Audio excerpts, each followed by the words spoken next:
All right, Rene, it's so great to meet you, and so glad to have you over here in the AI First Seattle studio.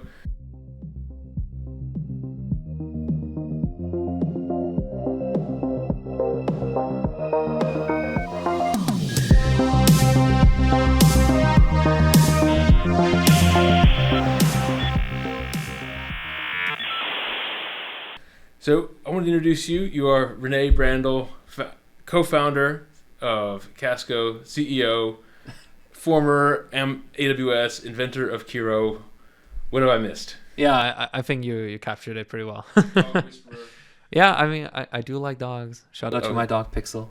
I was so impressed at how you did with Nutmeg. That was really cool. Well, unfortunately, we're not here for dogs today. We're here for AI. So let's talk about what your background, what brought you to this point, what got you into tech in general, and AI in particular, what got you interested, and let's dive into security and Casco, what you're doing. Yeah, I think quite a lot to unpack there. I think maybe first talking about like how I got into coding and then how that evolved into AI. Yeah. So the way I got into coding was actually when I was 13 or 14 in the German education system, you're supposed to do an internship like around that age, and I was really fascinated by 3D animation. So I got an internship at like a VFX company, and there was this software they were using for basically modeling out the how like a 3D character is moving, like if you have an arm like that, and it didn't support this thing called reverse kinematics, which means if you moved like your hand, your elbow stays back where it was. So it had all these glitches. So my job was to fix up all of these these things that would have been solved with So this is what robots use, right? Like you can use reverse kinematics in robot, right? To exactly figure out what their joints need to do. Exactly. Yeah. And for me at the time, I was like, oh God, this is like, if you have to fix up an entire hand, like so many joints are here, like it's just so much work. I don't want to do that. And I happen to be a bit of a lazy kid. And during the same time, Microsoft launched Xbox Kinect and also their SDK. I barely coded a little bit with like my calculator at school, and I was like doing my best to convince my boss at the time to buy me a Kinect so I can actually use it for my home Xbox, but also so that I can program it and then basically do tracking of like the different joints, and so I don't have to do this work manually. So Xbox Kinect, for everyone in the audience, this is like the long camera thing that kind of sat on top of your TV, and the idea like you could control a game visually. Yeah, without a controller. Right. Yeah. Like, and this, I think the big application with this, like before it was Dance Dance Revolution, where you were stomping on the buttons, but with this you actually had to dance the whole dance move correctly. Yeah, exactly. And I just saw at that time that hey, I can apply this technology also to this really really like manual grunt work that I was doing at the time.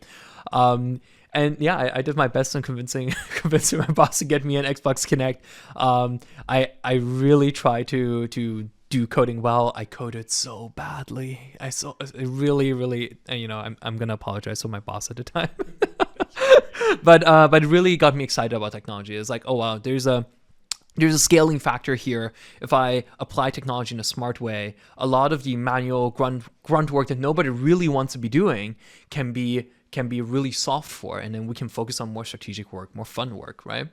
And so that's how I got into coding. And then I just built my entire life around that, always like trying to tinker around different things. I ended up building also like a little grading system for my school so that, I can get my, basically teachers could put in like the total score and how many each individual student got, and get like a score grading chart.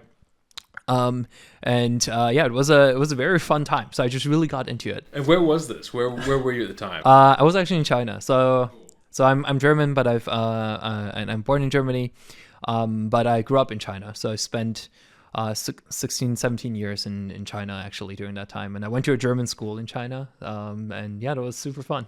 It's a pretty neat environment for being surrounded with technology and also other enthusiastic peers, I'd imagine. Yeah. I mean, it was during a time where I think the compounding effects of market economy really were visible in China.